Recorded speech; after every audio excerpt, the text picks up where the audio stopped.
strange noises from the woods. To provide some context, I live on a 20-acre horse ranch in the panhandle of Florida, about a half hour from the Alabama border. 15 minutes ago, I heard the strangest animal sounds I've ever heard. It happened right outside the property, which is only 50 feet away from where I am right now. It was very, very loud, and it was a whistle. I heard it 4 times, spaced out like 50 or 30 seconds apart, and each whistle was different, no repeating tunes or notes. And it was loud enough to sound like it was echoing across the property. After the 4 whistles, it was followed up by an almost sigh sound, then nothing. So to sum it up, it sounded like someone was facing the property just outside the fence line, whistling 4 different tunes, followed by an almost frustrated sigh, then silence.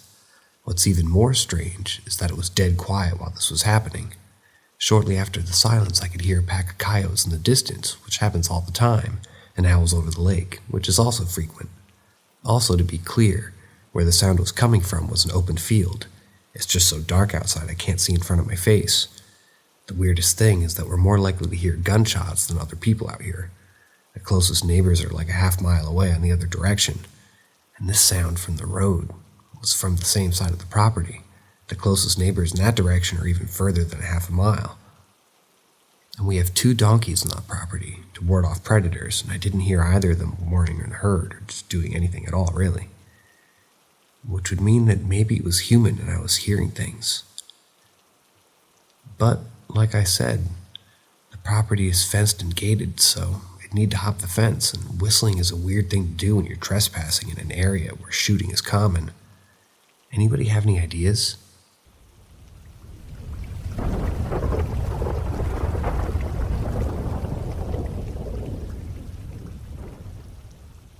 My girlfriend said I might be haunted. I need some answers. This started out several years ago, and I lived in a roughly 70-year-old house, which isn't terribly old, but the oldest I've lived in. Within a week of moving in with my brother, we were in our separate bedrooms gaming, and something made me look over my shoulder to where I saw a quick shadow in the very dark hallway. He was walking past my door towards his room, and then the bathroom. I asked, and he never left his room. Fast forward to a few months later, I meet my girlfriend, and she starts noticing scratches all over my back mostly, but other places too. Places I can't physically reach, like in the center of my back. I chalked it up to nails or something from work, as I worked in a lot of attics. They started off spontaneously, but now several years later, it's almost like 2 or 3 times a week. I have mysterious scratches in places I can't reach. I'm not the most restful sleeper. We do have that cat that likes to sleep on me, but I'm never woken up from pain in the middle of the night. She often notices them when I'm showering or whatever. But most of the time, they're in the 3s, which I know isn't very good. Additionally, as they become more frequent, I'm experiencing more physical symptoms like severe and worsening back pain, bad leg pain, knees getting weak. I feel like I'm going to pass out occasionally and get dizzy even while I'm sitting down, and very intense headaches that last days, even up to a week. Maybe it's just my age, but coincidentally, I'm also having not so good luck. Got laid off at my job. My girlfriend's having a high-risk pregnancy.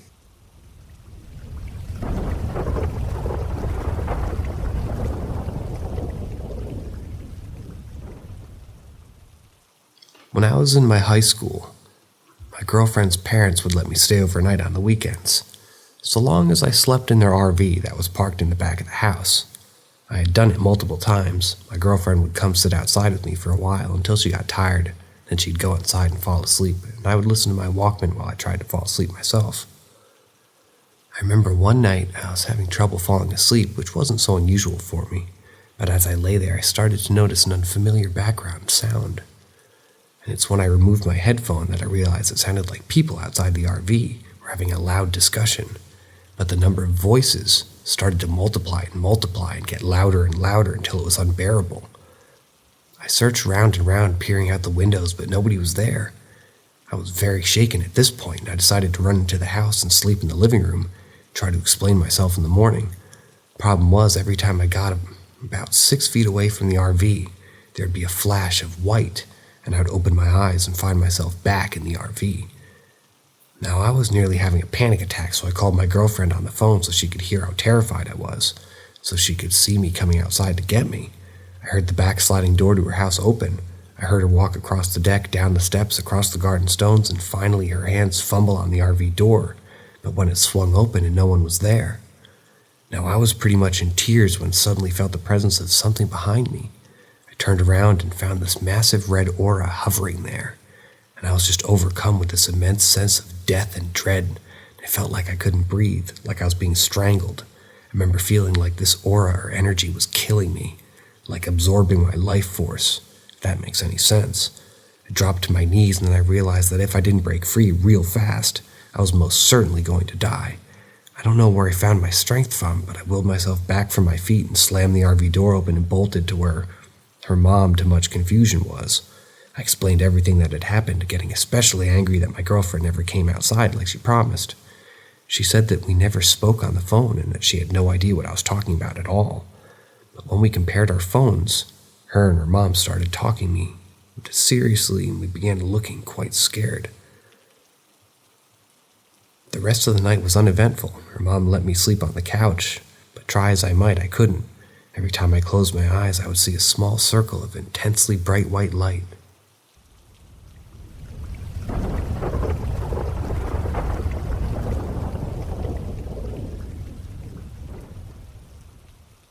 Do ghosts really exist?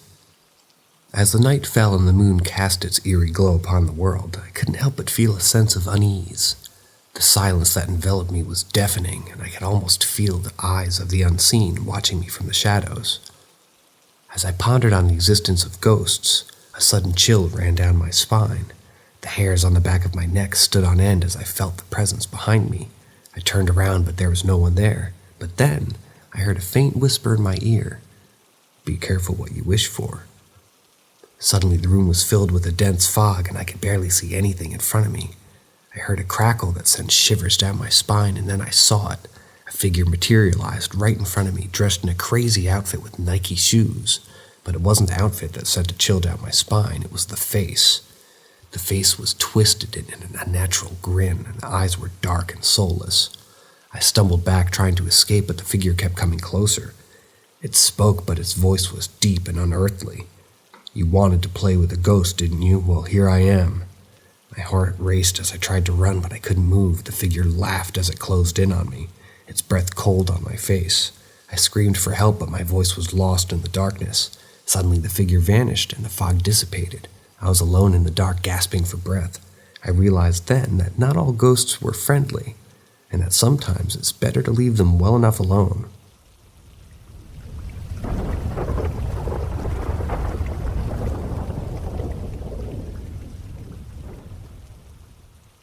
Remodeling ghost. It was supposed to be a simple home remodeling job, just a few tweaks here and there, but as the days passed, things started to get strange. I would hear odd noises at night, like something was shuffling around in the darkness. I tried to brush it off, thinking it was just my imagination playing tricks on me, but deep down I knew something was off. One morning after a long night of tossing and turning, I stumbled into the kitchen to find my husband already there, staring off into space. His eyes were wide and fearful, and I could hear the faint strains of music coming from the stereo. Suddenly we heard it, the unmistakable sound of heavy footsteps pounding down the hallway with furious intensity. We both froze, our hearts pounding in our chests as we realized that something was very wrong. We slowly made our way towards the hallway door, peering around the corner, but nothing was there, no one. We searched the entire house, but there was no sign of anyone or anything out of place. But that was just the beginning. Over the following days, the strange occurrences increased in frequency and intensity. We heard the footsteps again and again, always accompanied by the overwhelming feeling of dread and unease. One night, I decided to check the security cameras, hoping to catch a glimpse of whatever was causing these disturbances. To my horror, I saw two distinct figures moving through the house, their movements jerky and unnatural. They seemed to be gliding rather than walking, their bodies blurred and distorted. I showed my husband the footage and we both realized with a sinking feeling that what we're dealing with is something far beyond our understanding. We tried to leave the house, but the doors wouldn't budge. We were trapped, at the mercy of whatever was haunting us. Days turned into weeks and we descended into madness. The entities haunted our every waking moment. their ghostly presence driving us to the brink of insanity. We tried everything we could and everything we could think of, from calling in paranormal investigators to performing exorcisms, but nothing worked.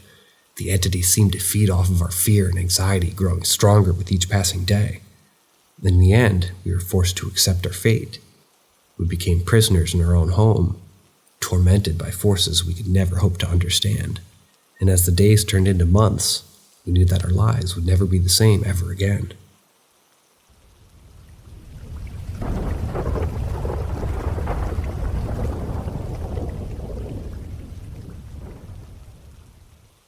A shadow person seems to show my grandma, cousin, and dog's deaths. This was over 5 years ago now, but it stayed fresh in my mind since the day it happened.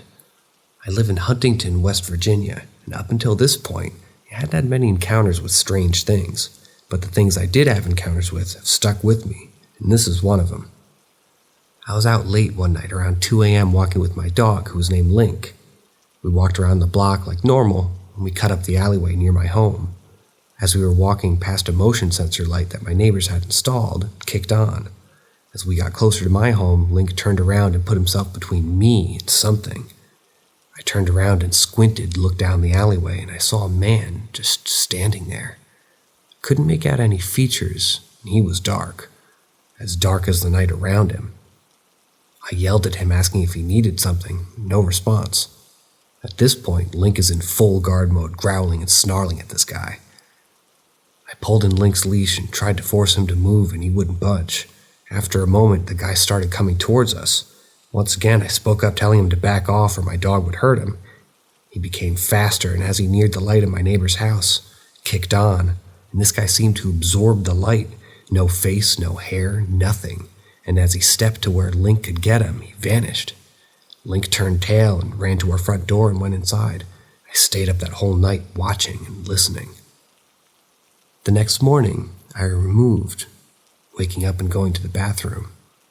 While using the bathroom, I heard my grandma plan a day and used my name. I called her and asked if she was okay, and she was happy to hear from me, but assured me that she was good. About 2 months later, she passed away, congestive heart failure. The very next year, around the anniversary of her death, Link died from kidney failure. The year after, my cousin died of suicide. What makes me think of this is maybe to tell me that we're all going to pass. And it's not only I and Link that night, but when this thing disappeared, it was the right level with the garage door of my neighbor's, which is how my cousin hung himself.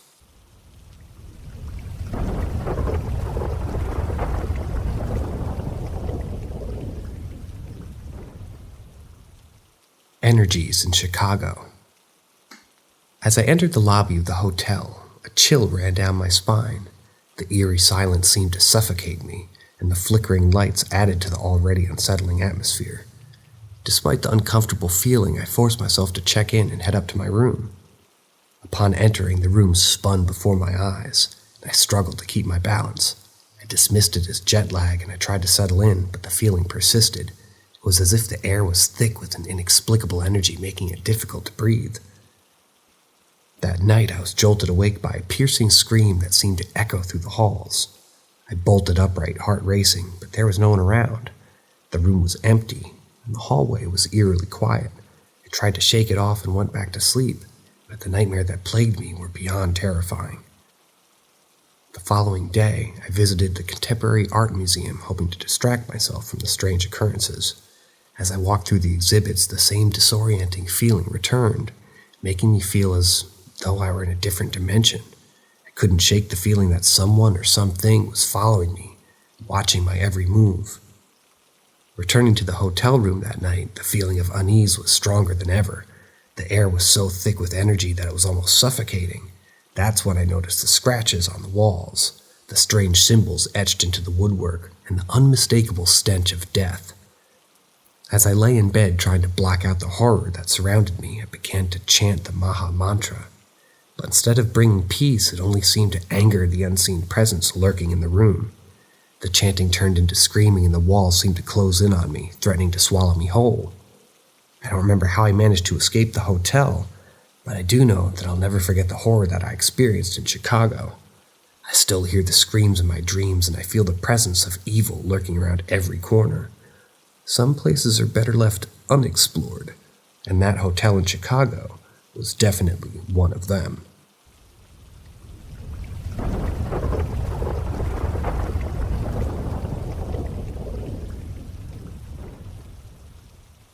Dravo Park, when you know not to return.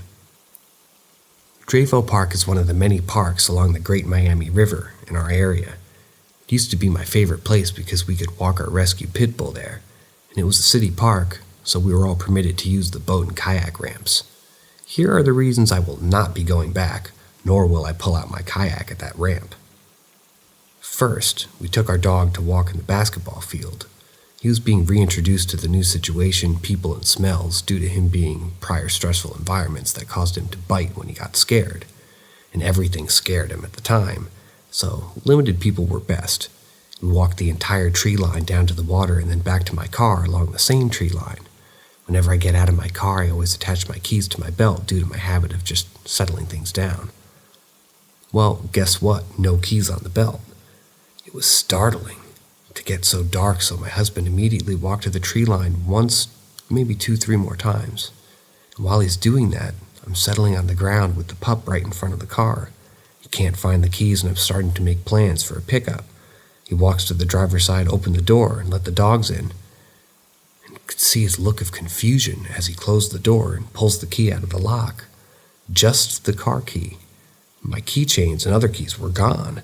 We looked at each other, and I'm sure the look of our faces resembled maybe the look that I had on my face.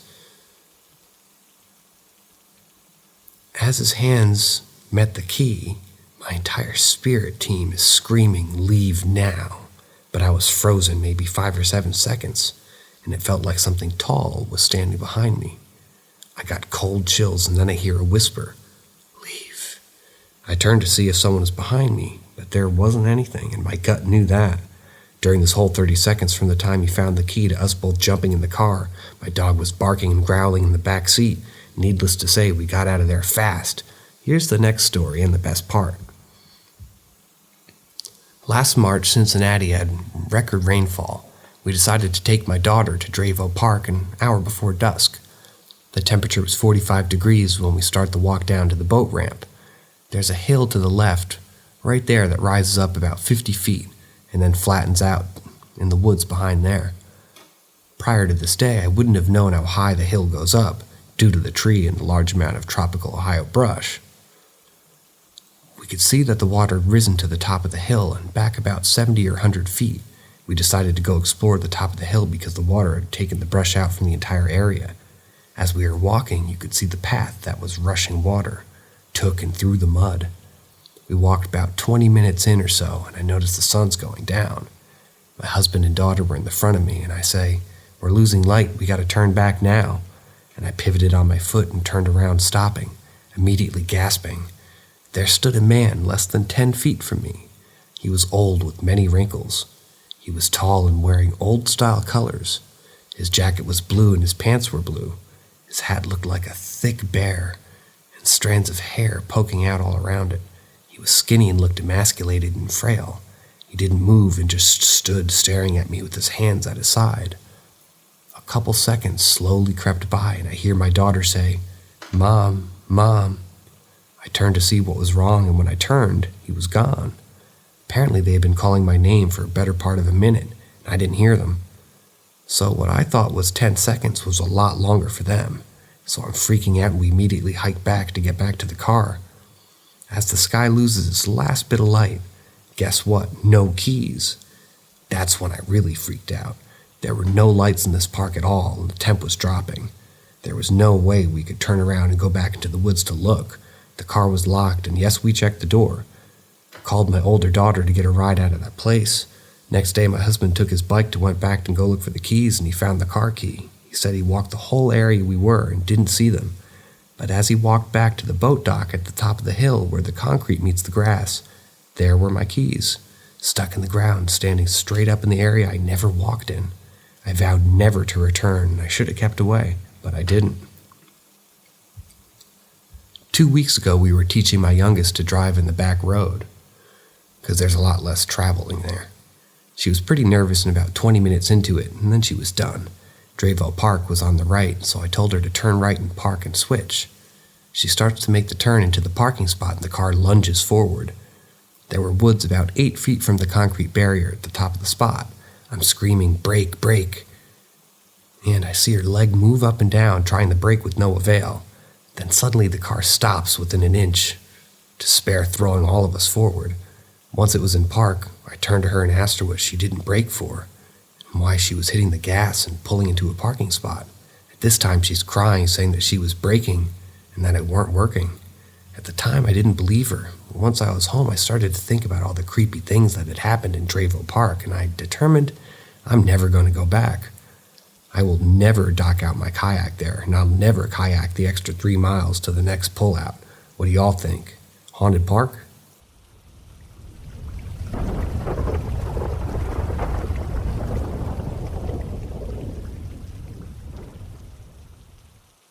Weird creature spotted in Minnesota. I moved to Minnesota about 6 months ago. It's a pretty cold state. More or less, I love it here. It's very peaceful, and when it snows, it's really beautiful. However, my image of Minnesota has changed as of last night. Me and my mom and my stepfather were all sitting down watching a movie in the living room. As the movie was about to end, we paused it because my mom wanted to go smoke, and I had to use the restroom. Once I'm back from using the restroom, I go and sit down with my stepdad. A few seconds later, my mom opens the patio door and yells for us to get out there. We rush outside and she tells us that she started hearing a noise of something big walking in the snow. When she started to look around for where the noise was coming from, about 40 feet away was a white trailer.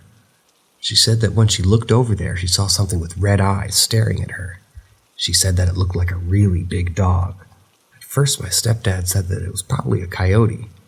Then I started to think of how my mom heard a coyote walking in the snow 40 or 50 feet away. I realized that it had to be something very big, and I've always been one to believe in paranormal things. My mother, not so much. We looked around a bit longer and then we go back inside. A few hours later, I leave my room to go grab a soda so I can continue playing Halo. After the whole event, I've had this unshakable feeling, so I decided to just look outside and reassure myself that she was seeing things. As my eyes scan the edge of the woods, I don't really see anything, so I take a deep breath and I grab the soda and close the fridge. As I close the door, I glimpse out the window and freeze. Sure enough, I see a pair of red eyes peering at me through the trees. I couldn't see much because of how dark it was. It was around 3 a.m., but I know what I saw. I saw something that I've never seen before. Those red eyes went right through me. Then as quick as I had seen them, they disappeared. What did I see?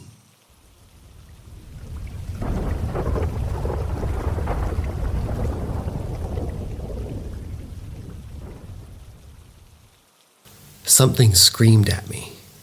The night had been peaceful, or so I thought, as I laid on my left side facing the door, my daughter's voice screaming in my face, jolting me awake and scaring my daughter, who was sleeping on my other side. My heart raced as I tried to calm her down, but my own fear was too great. As I tried to go back to sleep, my arm suddenly got pulled off of the bed as if something had grabbed it. I immediately flipped on the light, and there was nothing there. I knew then that there was something in the room with us. The next night, my daughter and I decided to leave the light on while we slept. As I was about to drift off, a man's voice whispered in my ear, "Cut the light off." My heart raced as I stood up in bed, knowing that something was watching us. An hour later, the same man's voice whispered again, "The light, cut it off." I couldn't take it anymore, and I stayed awake the rest of the night, terrified of what might happen next. The next day, I was getting a soda from the kitchen when the chandelier suddenly swung and hit me in the head. I stepped away just as it fell, hanging by the wiring. The chandelier had never fallen in the almost 9 years we'd lived in that house. As I looked up at it, I heard a woman's voice laughing. I knew then that something was in the house with us, and it wasn't friendly. I tried to tell whatever it was that it had to leave, but that it didn't have my permission to be there, but it didn't work anymore. I blessed the house weekly, but it seemed to have no effect. As the days went on, the presence in the house grew stronger. Objects would move on their own, doors would slam shut, and I could hear footsteps when no one was there. I knew then that we were also, yet again, not alone. One night as I tried to sleep, the room suddenly filled with a cold mist. I could barely see anything in front of me, but I knew that there was something there. I heard a voice, deep and menacing. "You cannot banish me, I will never leave." I screamed for help, but no one came. The presence in the room grew stronger, and I knew that it was getting closer. I closed my eyes and I prayed for protection, but I knew that it was too late. The next morning, I woke up alone in the room. The cold mist was gone, but I knew that the presence was still there. I knew that I had to do something, or else it would never leave. I reached out to a priest, but my mother refused to let him come to the house, so I did the only thing I could do. I gathered my strength and faced the presence head on. With every ounce of my being, I commanded it to leave and never return.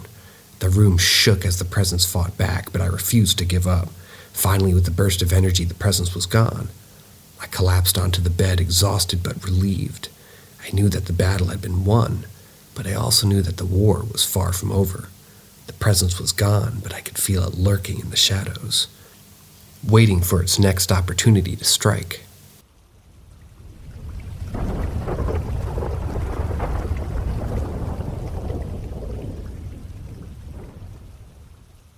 Something takes over, but what?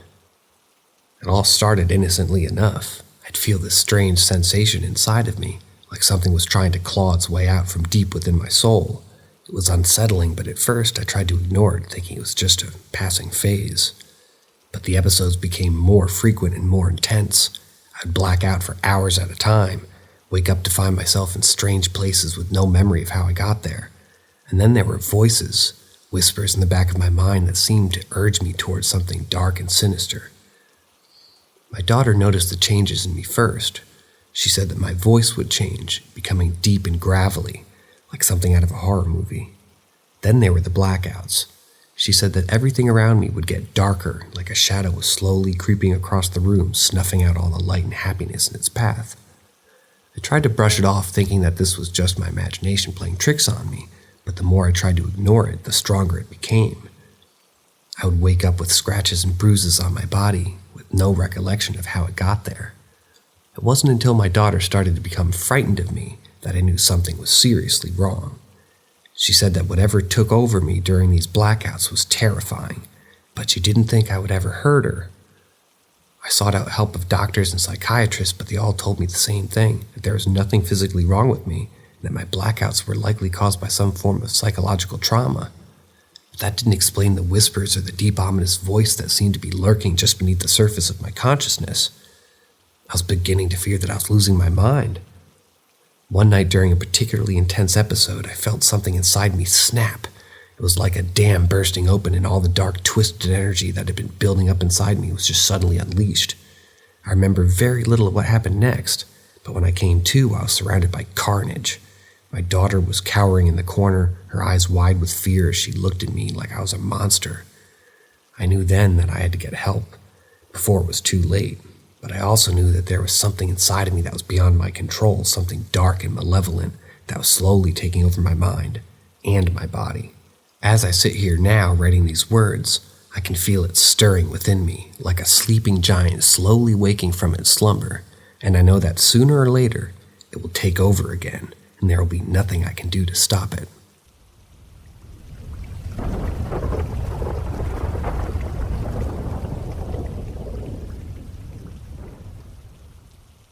Something just knocked on my bedroom window. It was a cold winter night and the holiday season was in full swing. The house was decorated with Christmas lights and the smell of fresh-baked cookies filled the air. The family had just retired to their beds, ready to call it a night, when something strange happened. As the young girl sat in her bed scrolling through recipes for Christmas cookies, she heard a sudden knocking sound. 3 loud and rapid knocks on her bedroom window shattered the silence of the night. She was instantly filled with terror and called out to her father. Her father rushed to her room, and she told him what had happened. He ran outside to check for any signs of an intruder, but to his surprise, there was no one there. He returned to the room and reassured her that everything was okay. However, as soon as he left the room, the girl noticed a shadow lurking behind the curtains. It was as if someone was standing outside of her window, watching her. She immediately called out to her father, and he rushed back to the room. He looked outside the window but found no one there. The girl was trembling with fear, and her father tried his best to console her. He He urged her to go to sleep, promising that everything was fine, but she couldn't shake off the feeling that something was still watching her. Suddenly, their dog started barking furiously, and the girl's fear intensified.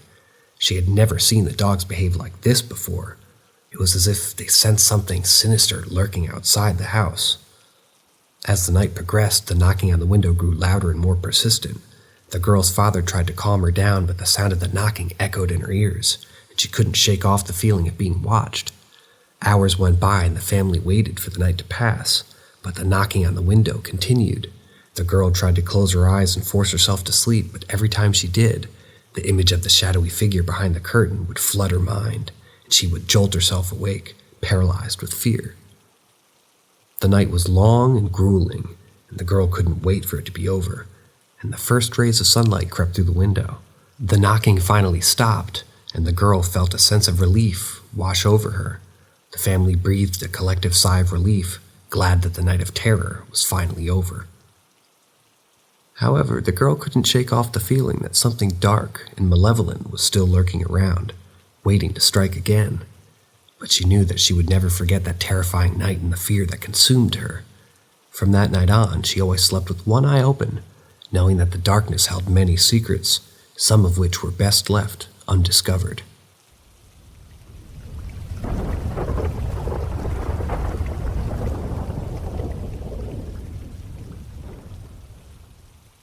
This just happened and I'm creeped out.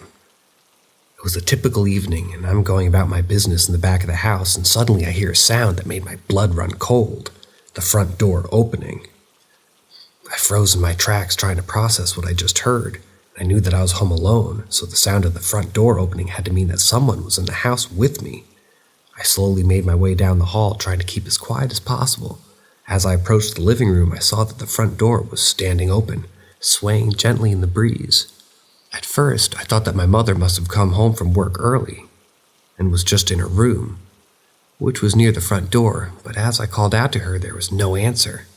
That's when things started to turn for the worse. The door suddenly slammed shut with a deafening bang, as if someone had pushed it from the other side. I stood there frozen in shock and terror, trying to process what had just happened. There was no one in the house with me, and yet the door just closed on its own, as if some unseen force was at work. My mind raced with all sorts of possibilities, each one more terrifying than the last. Was it a burglar? A ghost? A demon? I frantically searched the house, but there was no sign of anyone or anything out of the ordinary. It was as if the door had closed all on its own with no explanation. For days afterwards, I was plagued by nightmares and a sense of deep unease.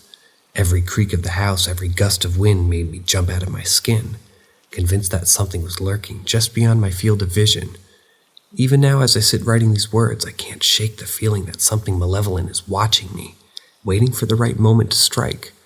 The memory of that night still haunts me, and I fear that it always will.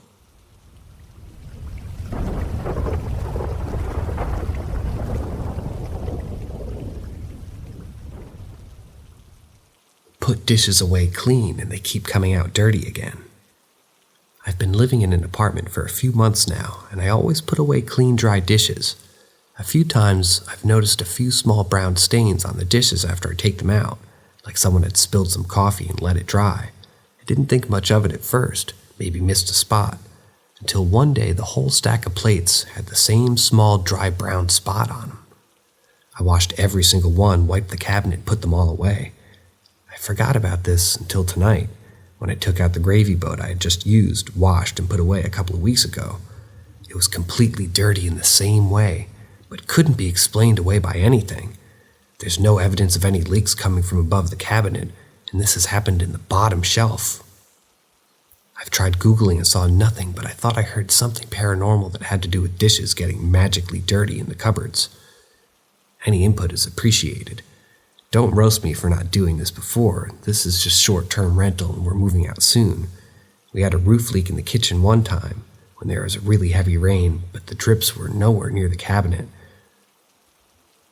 There are angled, exposed beams that angle down toward the cupboard, which I never thought about until now. My boyfriend got up to the counter to look in the gap above the cabinet, and we were so grossed out. I guess the leaks happen more often, but didn't dip in a way that we noticed. The water likely ran down the angled beams, down the wall, and onto the top of the old cabinet. I guess through the seams the water trickled down and got onto the dishes. However, not before soaking through a nasty oven mitt, sometimes wedged, and got the gap maybe to soak up the leaks. This honestly barely surprised me because this place is incredibly run down. Light comes through from outside through the cracks in the walls, and you can get splinters from the DIY hardwood floors. We just had no other options until next week. I knew it could have been maybe pest-based on the way the stains looked. I'm quite underwhelmed with the outcome of this mystery, but it also disgusted and somewhat looking forward to moving out.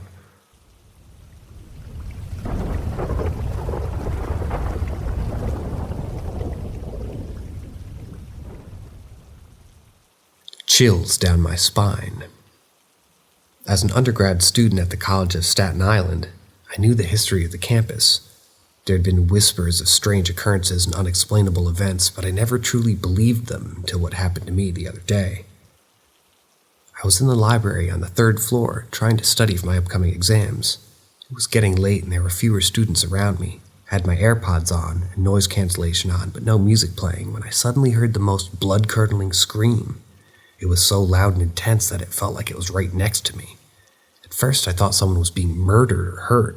I felt chills run down my spine and quickly got up from my desk and looked around, but I couldn't see anything out of the ordinary.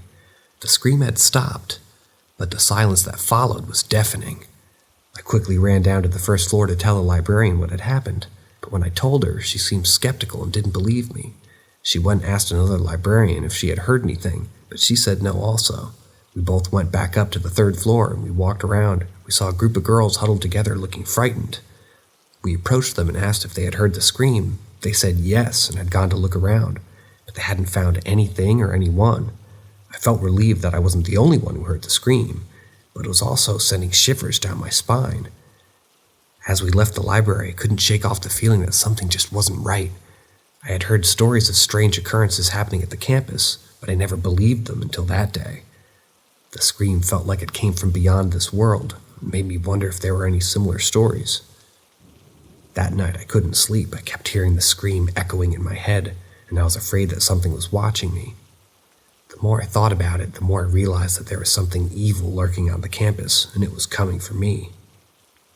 The next day I was asked around to see if anyone else heard the scream, but most people seemed reluctant to talk about it. The few who did speak about it had similar stories of unexplainable events happening on the campus. It made me realize that there was something sinister about this place. As the days passed, I couldn't shake off the feeling that something was watching me still, and the scream kept echoing in my head. I began to see shadows moving in the corners of my eye, and I could hear whispers when no one was around. I knew then that I had to get the hell out of that campus before whatever was haunting me consumed me entirely. The thought of going back there still sends shivers down my spine. I can't help but wonder if the scream was a warning or something far more terrifying yet to come.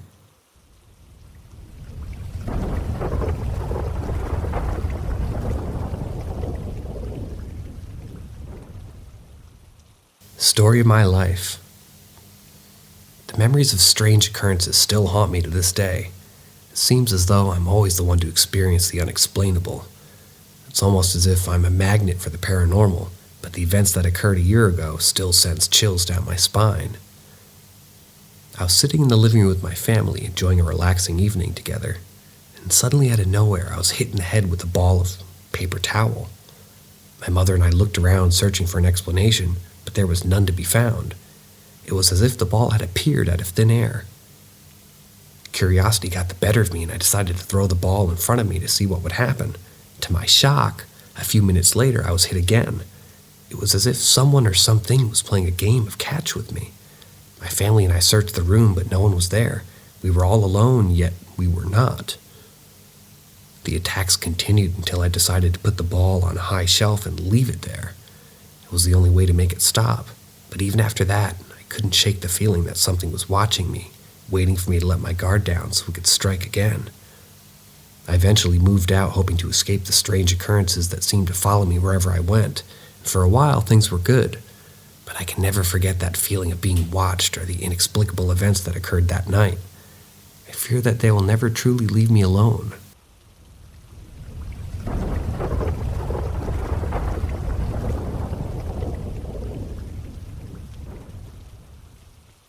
Did I just let something sinister into my home?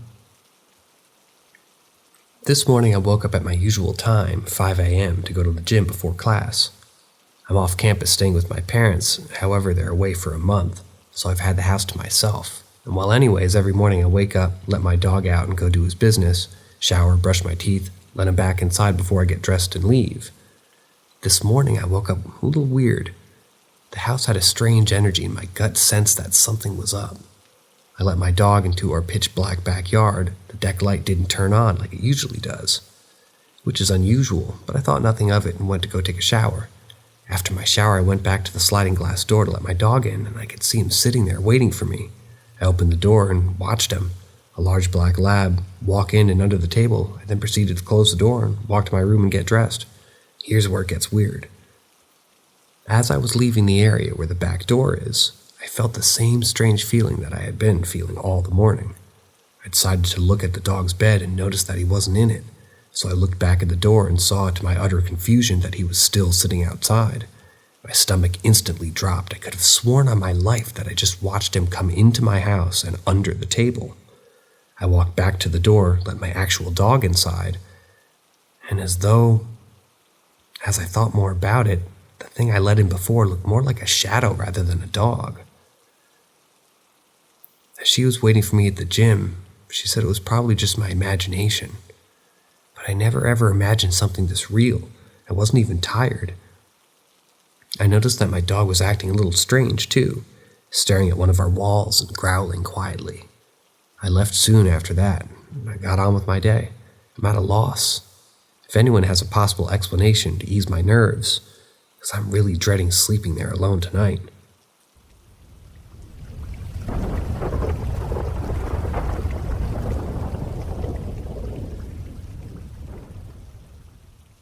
My mother tried to possess me, but I miss her.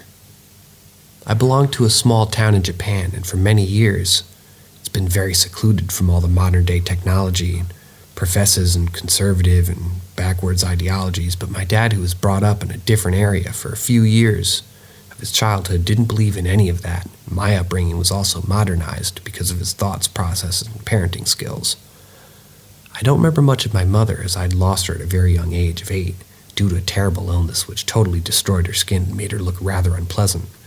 Many doctors and shamans refused to help her as she wasn't from the town, but actually came from because of her marriage. When the word about my mom got out, many kids started teasing her and calling her names like the ugly, scary woman who lives in the brown home, the scary woman who kidnaps young girls for new skin, the witch who took my father's youth. Basically, in conclusion, my mom was really not welcome in the area and she felt like it was home. When my mother passed, my dad couldn't take it. It was just hard being a single parent, so after the mourning rituals and cremating her, we left for a new town, never to return back. But fate had some other choices. Naturally, we started adjusting to the new place and life was starting to come to a stable end, when I started having visions of my mom roaming around her grave looking for us. At first, I didn't tell my dad because I didn't want to upset him. But the vision became more and more realistic. And me imagining that my mom is unhappy with her grave place. She kept saying, "I don't like this town. The other people buried me, made fun of me. This grave is so far from you guys, I can't see you or visit you often. Shift me to a new ground. I don't like this town." Many a time it scared me so much that I couldn't sleep the whole night, and eventually I had to tell my dad. As already mentioned, my dad doesn't believe in spiritual things, and at first, he took me various psychiatrists and took me to all kinds. They all said maybe it was because of the trauma. But the vision that scared me the most was when I saw my mom trying to open the new door handle after most of the new things are blurry for me. And all I know is my dad's point of view. Apparently one day when my dad came home from work, he saw me cooking something, which was super weird because I don't cook that often. And it had a very familiar smell. I asked him to sit down for dinner, and he happily obliged. The whole time I looked rather gloomy and didn't see him in the eye. Whenever my dad tried asking me about my visions, I dodged the questions and started talking about irrelevant stuff, but my dad, being tired, didn't take much notice of it. But everything came crashing down when suddenly my dad dropped the glass of water, and the words that came out of my mouth horrified him. I said, "Honey, you are as clumsy as ever. Please take care of yourself." My dad was horrified to hear those words because I would never call my father honey, and it's something my mother would have used to call him. After that, everything was kind of hurried down. Like in conclusion, he took me back to our hometown and we did rituals. My mom's grave was changed into our new town, which was less crowded and closer to us. My dad thinks my mom was just not happy there and used that as a way to express her emotions, but I'm not really sure. Last night, after 7 years, I had a vision of my mother, and she was in the same old grave, but this time tied to her grave entrance with religious threads. She whispered with a lot of pain, "It wasn't me." And then suddenly the grave door was closed by the lady in a black dress, and she smiled at me with a rather uncomfortable, eerie air.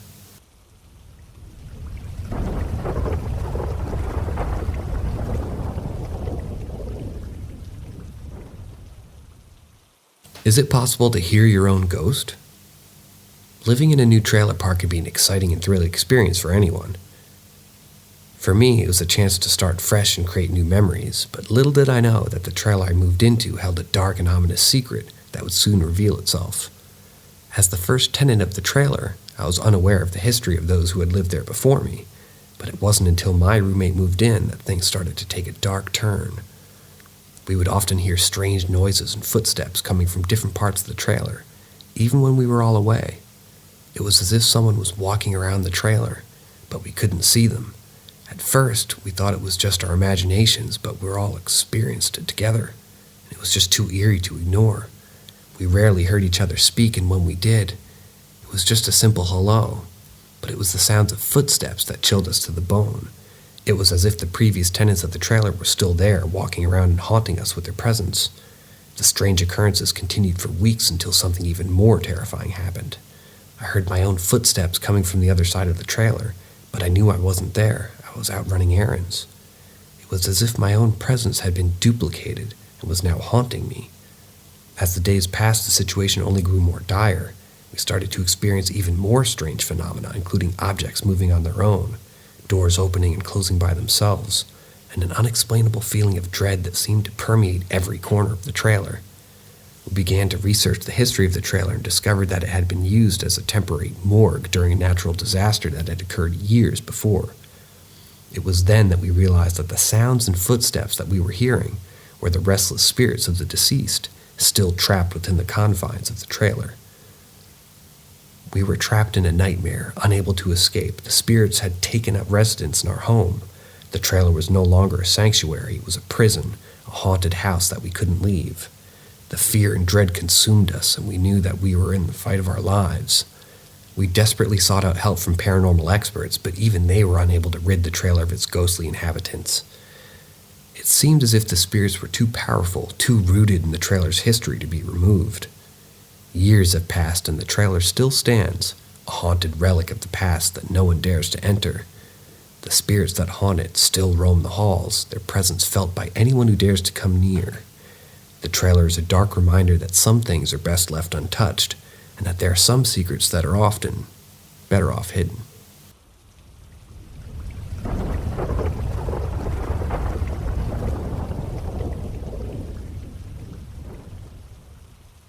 That time I woke up to an alien-like entity. Back to us, it was a night back when I was about 8 years old. I had a very lucid dream that night. So lucid that I was still remembering the dream. I had a pretty simple plot. You can skip this part. In the dream, I was living it up with my dad in a house with no windows, pretty dark, and all painted orange. And in the dream, I was trying to sleep, but I couldn't. So I went to tell my dad that I was in the kitchen reading a journal. Then my point of view shifted from mine to my father's, and I started seeing what he was reading. And as soon as I put my eyes on the journal, I saw a skeleton skull that was laughing at me. I immediately woke up. Little do I know, I was waking up into the worst nightmare. And why? Because this time it was real. My bedroom was simple. My bed was located in the front of the bedroom door. When I woke up, I could see the door, and it was usually closed. And at the time, I usually slept with a little bit of a light on to put on the nightstand. Back to us. I woke up and out of the corner of my eye saw an entity standing in front of my nightstand. Initially, I didn't give it any attention, but after I rubbed my eyes, I saw that this thing was real and was not just a shadow or my imagination. I started freaking out, and as any child would have done, I started giving myself pinches trying to wake myself up, but nothing. I was definitely awake, and at this point I started looking at it, and I could clearly see a gray alien-shaped face, and after years I came to this conclusion. It was more like 5'3", and it didn't have any clothes on.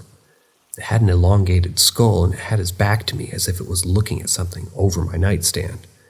And then it has a huge particular head. I remember this for later. At that point, my mind had two choices: screaming at the top of my lungs to take my parents' attention and ask for their help, but I wasn't sure if they would wake up or not. I could look the other way and go back to sleep and stay awake until my mom would have opened the bedroom door to wake me up, with the fucking alien in my room. I felt threatened. That was a live or die decision to me. What would have you done? After a lot of time, I came up with my decision: screaming for help. I screamed as loud as I could, and I got the attention of both my mother and this alien figure, which, from having its back at me, rotated a little bit, showing off a large black eye, like a proper gray, and started staring at me, motionless. We stared at each other with what seemed like an eternity until my mother opened up the bedroom door, put the main light on, and in that exact moment, I saw that figure disappear into thin air. That night I slept with my parents, telling me it was just a lucid dream. After that, more than 10 years later, my dad reminded me of this episode, which my brain completely erased from the back of my mind, and proceeded to tell me that the following day, while I was not at home, he came into my bedroom, started looking around, and realized on top of my nightstand there were some Star Wars Legos such as spaceships and a Lego shuttle, everything related to space.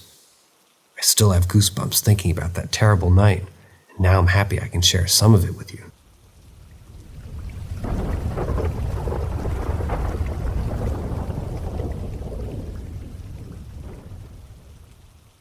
Cheeky ghosts? My husband and I have lived together for around 9 years now. We've lived in 5 different houses in 3 different states. We didn't experience anything paranormal together until we moved into our last house. It was a home built in 1915 in New England. It was quiet for a couple of months, and then we started to get a lot of activity. It wasn't really scary, just more mischievous. Our next-door neighbor at the time lived in a house that used to be a man cave garage from our house. He said that he had spookier stuff happen, aggressive knocking and voices and slamming doors. Our spirit mainly liked to steal tons of stuff, but my favorite experience was when we were cleaning before my in-laws arrived. There was a balloon that got trapped up in our high ceiling for many months. We had never seen it move and had no idea how to get it down. We jokingly yelled out, "Spirit, could you help us get that balloon down?" We laughed, and then in seconds, we watched it scoot across the ceiling all the way to the stairs before we could get it. There was no moving air or wind. It was crazy to watch. We had a bunch of funny little things like that happen. Fast forward to our current house. The home was built in the 60s. We didn't have any paranormal experiences until this November, and now it's a daily thing. At 11 p.m., 3 a.m., 5 a.m., we clearly hear something walking around our hallway outside our bedroom door. Sometimes it messes with the closet door and our bedroom door. It'll quietly close them if we leave them open, for example. Lately, though, it's been touching us. It will lightly tug at my clothes during the day if I'm alone, and then my husband told me today it felt like somebody grabbed his butt. He thought it was me, and I was shocked that it wasn't me behind him. He's mostly a skeptic about this stuff, but he's definitely been shocked by our experiences in the last couple of years.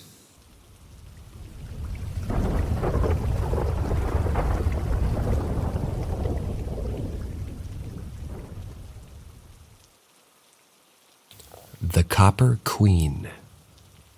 My story centers around an old copper mining town in Arizona called Bisbee. It's only 8 miles north of the Mexican border, and it's a little slice of the 1880s, right down to the Grand Dame Hotel in town, the Copper Queen. I lived in California growing up, but moved to Texas in my 30s, and wound up engaged in the love of my life. Unfortunately, the timing was off for us then. He was recently a widower, and I had a young son, an ex-husband who was a pain, and an ill, elderly mother. Regretfully, we called off the marriage, and I moved back to California. To make this short, 7 years ago I moved back to Texas, ran into my boy through a strange set of circumstances, and we decided pretty quickly that someone, maybe his late wife or maybe my late mother or father, wanted us to finally get together and stop faffing around. This is where the Copper Queen comes in. Honest. We were getting married, and we wanted it to be an adventure. He wanted to get married in Tombstone, Arizona, but I'd wanted to see Bisbee for a very long time. We looked around for wedding venues, and you could be married in the upper sitting room of the Copper Queen Hotel. They're only 30 miles apart, so we could spend a day or two in Tombstone also. Perfect. After the wedding, we could spend a couple days exploring Bisbee and then see the gunfight at the OK Corral in Tombstone. The hotel itself is a 4-story stucco-fronted mansion with a series of terraced steps leading up to it. It overlooks the entire town. It's rumored to be very haunted, and it conducts ghost tours. Not far from it are the copper mines, which also have a reputation for spirits being seen. We checked in, and they had 2 rooms for us to choose from. The Julia Lowell room, reportedly haunted by a prostitute who killed herself, and the John Wayne room.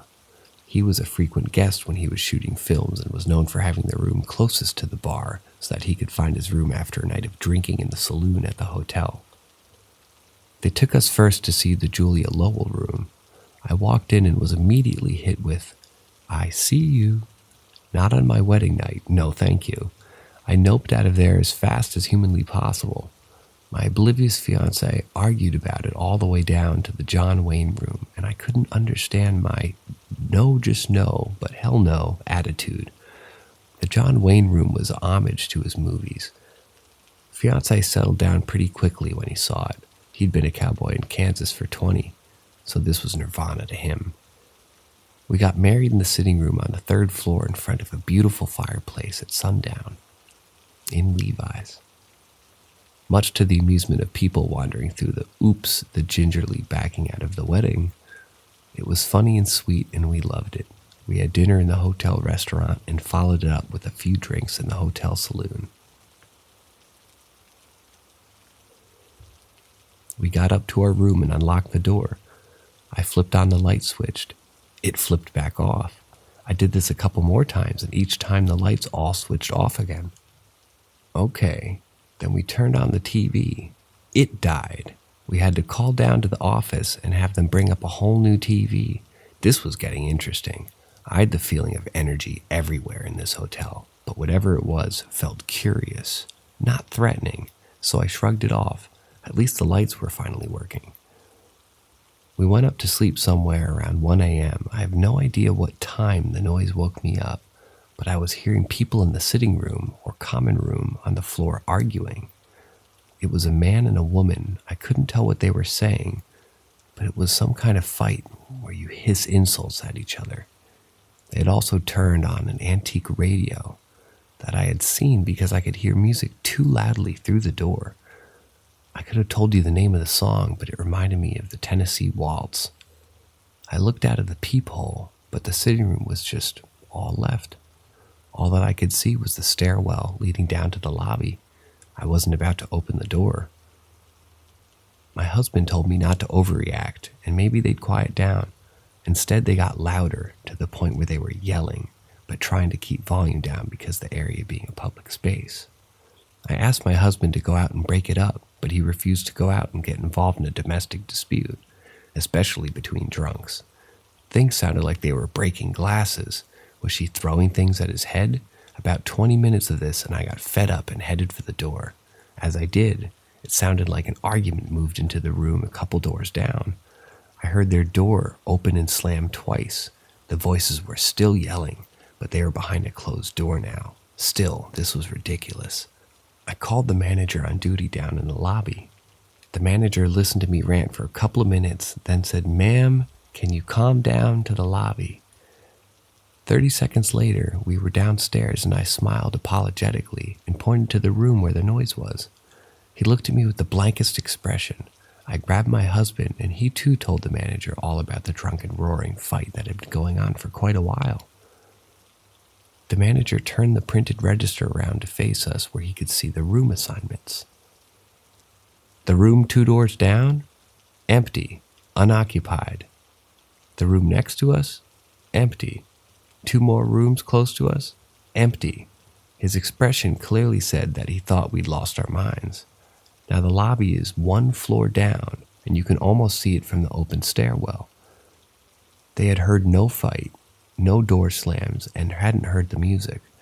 Thank God my husband heard it too. Anyone coming from the bar would have had to pass through the lobby and the manager on duty, who would have seen them. Besides, as it turned out, the bar had been closed for a couple of hours. He even pointed out that there were cameras in the lobby. No one had come in or out. I had tried to note my way out of a haunted wedding, but the Copper Queen had the last word. We're going back there in January for our anniversary. We haven't tried the mining tours yet. Could be even more interesting.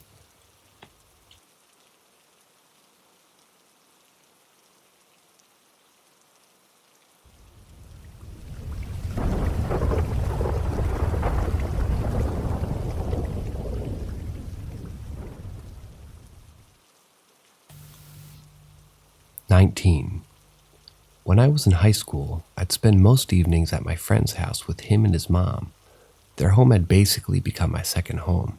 I showed up early one day while my friend was still at practice. His mom didn't mind though.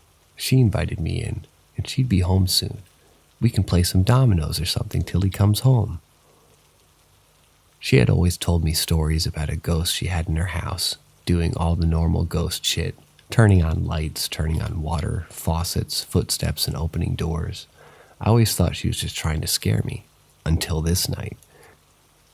We sat down at the table and scrambled our dominoes face down to set up for our game. I grabbed my stack, and she hers. I started setting mine up on the sides in a row, placing them in order I wanted to play them in. We were playing maybe 5 to 10 minutes, and my turn was coming up. I reached for the domino I wanted to play, and just as I was going to grab it, it began sliding side to side rapidly in a very jagged motion, almost like when 2 opposing magnets push away from each other, making a sort of foot-long Z shape. It happens in an instant, and I sat there sort of puzzled for a second. I wasn't scared. There wasn't any ominous music going, no heavy, dark, or uncomfortable presence. I was just puzzled, trying to make sense of what I'd just seen. Looking at the table, thinking she hadn't seen what happened, I asked, "Are there magnets in these dominoes?"